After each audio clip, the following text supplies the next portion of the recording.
以前係明星運動員，點解升學後反而追唔上呢？大家好，今日咧想同大家解答一個咧，我喺呢20年教學入邊見過無數次，但好少人敢講清楚嘅問題。點解有啲小朋友小學時期係明星運動員，成績好誇張，但係一升學啦，係一轉環境，反而完全追唔上，甚至提早退役。呢個唔係個別例子，而係一個系統性結構性問題。今日咧，我會用一個我親身經歷，由4歲半開始一路睇到中三嘅真實個案，同大家拆解背後嘅原因。係啦，一個真實個案啦，係由明星到停步啦。我第一次識呢位小朋友，佢4歲半，當時只係帶住浮腰吹波波學游水。佢媽媽最初嘅要求好簡單，學識游水，安全就得，每星期1次，持續1年，佢已經掌握咗2隻泳式。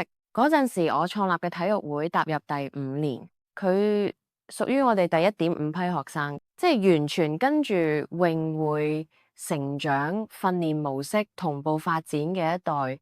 之後咧就成立游泳隊，暑假3日水，平日2日水，再持續2年。佢去到錦標賽級數啦，每次比賽最少頭2名。去到小學階段，佢係學校嘅風頭躉，破紀錄攞冠軍。而佢讀嘅係一間名牌以游泳見稱嘅學校，甚至因為我嘅體育會多咗好多學生嚟自呢間學校。但有一個好有趣嘅現象，呢一間名牌學校嘅水運會反而我哋體育會嘅學生攞獎比例更高，呢一點其實已經埋下伏線㗎。轉折點，5年級之後，一切開始變。小學5年級，佢攞咗學界冠軍之後，轉去咗一間更高級數嘅名牌泳會。嗰一刻喺外人眼中係升級，但喺我眼中係風險開始。中1之後，咁我已經留意到啦，佢嘅成績冇再大躍進。去到中3，佢正式停咗游水，而因為業界好細，我好清楚佢中學嘅訓練內容咯。咁甚至同場地啊、同老師啊、同訓練時段啊，呢個案例呢，正正反映咗點解好多早熟型明星運動員會提早撞牆。第一層生理因素，提早燃燒冇後勁。小學階段表現突出，好多時唔係因為天賦特別高，而係因為動作學得早，協調發展快，身體成熟期早過同齡人。問題係身體發展有上限，當訓練強度突然拉到高級別泳會水平，但係身體未準備好，結果只會出現2樣嘢啫：進步幅度急跌，疲勞、傷患、抗拒感增加。而最關鍵係你已經用咗未來幾年嘅進步空間。第2層心理因素，由主角變成插班生。喺原本嘅體系入邊，佢係核心，係榜樣，係被下見嘅人。但係轉去名牌泳會之後，佢係插班生。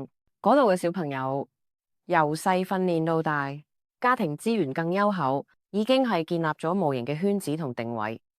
一個小朋友要重新證明自己，但同時成績又冇再大進步，心理壓力其實非常大。好多人忽略咗句說話，冇人教你點樣做第2名。第3層個家庭環境，家長完全退出現場。另一個好關鍵嘅因素，家長唔再參與訓練過程。去到中學高級泳會，好多訓練係冇家長陪啊，冇透明回饋，冇解釋訓練目的，家長只係睇到結果，但係唔知道過程啊。當小朋友開始停滯，開始懷疑自己，冇人及時調整方向。第4層名牌與商業體系，制度唔係為你而設。